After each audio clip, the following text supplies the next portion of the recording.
These are their chosen representatives.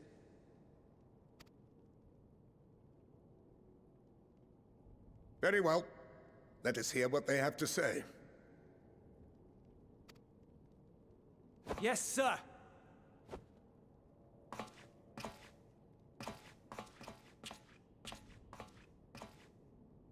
I present to you our commander, Lord Quintus Vankina, Legatus of the First Legion. The First? I had no idea you had survived.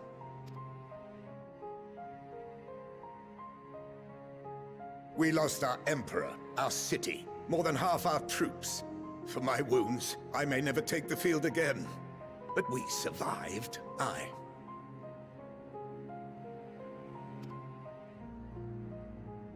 In a manner much to your liking, I dare say. We have no intention of adding to your misfortunes, nor do we bear you any ill will. Spare me. Though you children may speak in earnest, overtures of peace ever ring hollow in my ears. So long as man stands to profit from his neighbor's suffering, war is inevitable. Driven from our ancestral homeland into this blasted waste. Yet still you yearned to rob us of our paltry scraps. 'Twas only with Magitech that you learned to keep your distance. Though we knew it was only a matter of time before you regrouped and returned. Conquest and Empire were our only defenses. Emperors Solus and Varys understood this, and through their campaigns saw us grow and prosper. Much blood has been spilled in Garlemald's name, aye.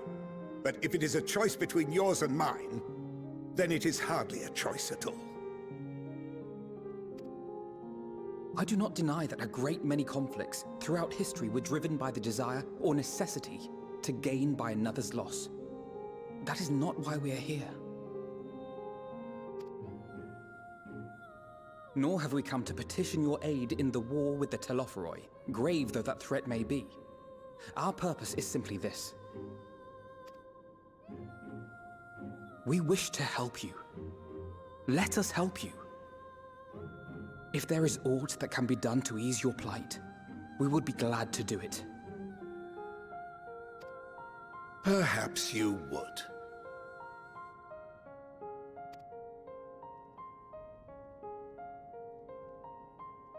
But regardless of the ideals you espouse, your leaders would not send an army into Garlemald if they did not stand to benefit. If we accept their aid, they will expect their efforts to be rewarded once the Telophoroi are no longer a threat. And after compensation and concessions, the great empire would be brought to heel. Her enemies rejoice at her downfall. Our third eye, a mark of shame. We won't stand idly by and let your people be humiliated. And we're not alone in that. We only want to make a difference, to make this world of ours better. Surely you can understand that.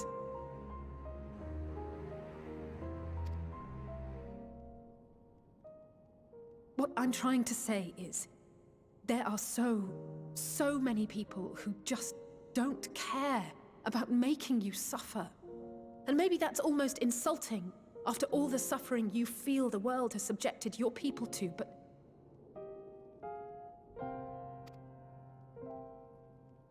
believe it or not, that's the truth. And now we're here, and all we're asking is for you to tell us what you want, what you hope for. So much blood has been shed, so much lost. All because of this endless war. Who wouldn't want to end it?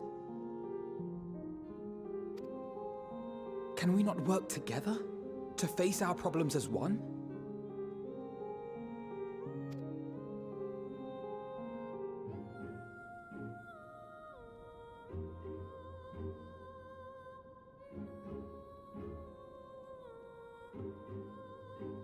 Answer me this, young peacemakers. If a world without conflict is your desire, why reject the unity and prosperity of Garlemald? Is it because we do not share your faith? That we do not share your heritage? That our ideals and virtues differ? That we cherish and hold in the highest that which you do not? Disparity is the root of discord, and peace built on compromise is flawed and fleeting. Happiness for one and all is a dream, and the reality is that to the victor go the spoils. That is why we Garleans will never submit nor surrender. For freedom and for pride, we will remain true to ourselves until the bitter end. That is my hope.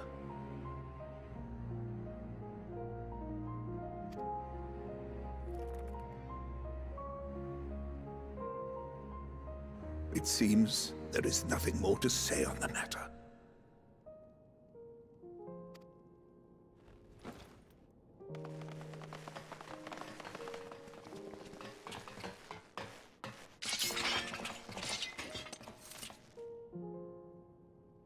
You will remain here while I decide what is to be done with you.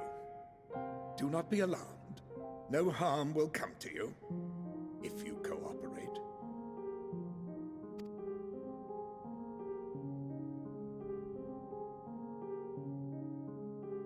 We will not resist. However, as your guests, I ask that we be allowed to speak with the other members of your group.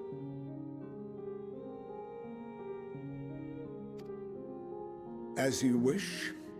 I had no intention of locking you up, as by dawn you would be frozen stiff and you're no good to me dead. You are free to move about the encampment, but there is one condition. Collar them.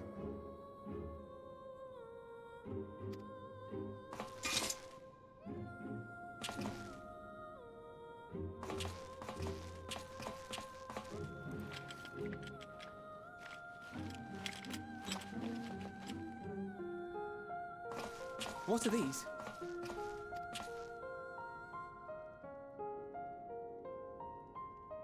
Incentive. You'll be watched at all times. Stray too far or act suspiciously, and we will administer a rather painful shock. Stop! Keep away from that one.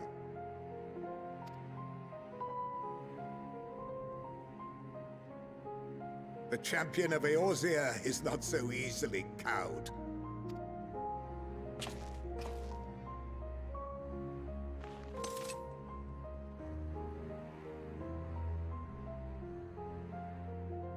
Even if he allowed himself to be collared, the shock would be no more than an itch. No. If he refuses to obey, we will activate the twins' restraints instead.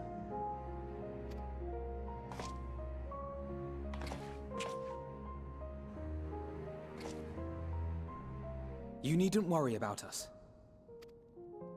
We'll forget we're even wearing them soon enough.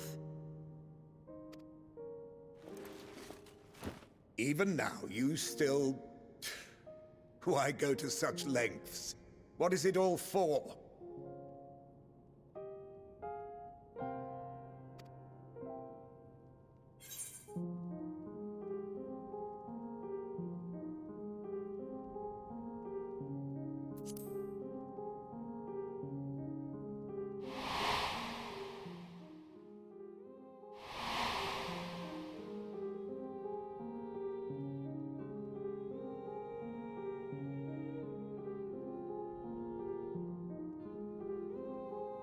You are a curious one. A far cry from the merciless barbarian others paint you to be. You will be their warden. Take them away.